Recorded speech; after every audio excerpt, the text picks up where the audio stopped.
There has become a pattern to how men use my garments as excuses to harm me.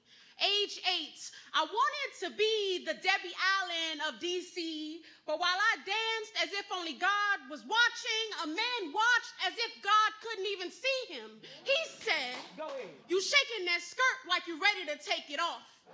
As if to say a third grader would solicit your sorry ass. It was the first time a man touched me without ever laying a finger on me. My mother had to explain that a dress can make a grown man stretch his morals. So I must always stay in line with the hand holding the needle, age 15. I learned the hand maybe holding a knife. Met a boy in costume as a man. He undressed my self-esteem and resized my sanity. Had my boundaries bound by a thread. And any courage that should have spawned from my lips had been all sewn up, age 21. Go ahead. How could I be so naive to trust a patch-made smile? He called me his queen, but only to create a concubine of my body, then tossed me aside like rags. I thought this chiffon would be my shield, until it was shredded, until the stain of being a survivor was repeatedly stitched into my skin. Go ahead. Many have wanted to weave into me, but few have cared how I am woven.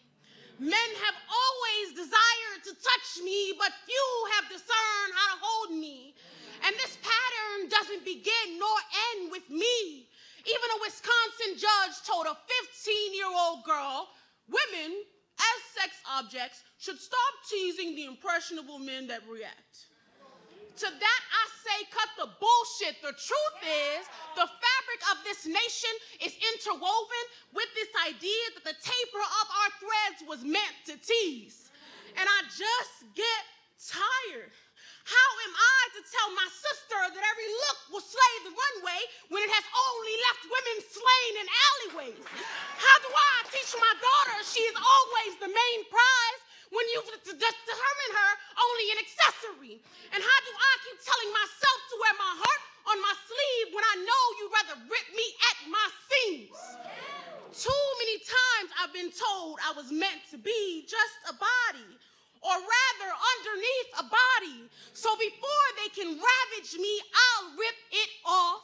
I'll bear this body knowing I could never bear its soul. If I am simply a conquest, I will create every cuff and every crease of consent.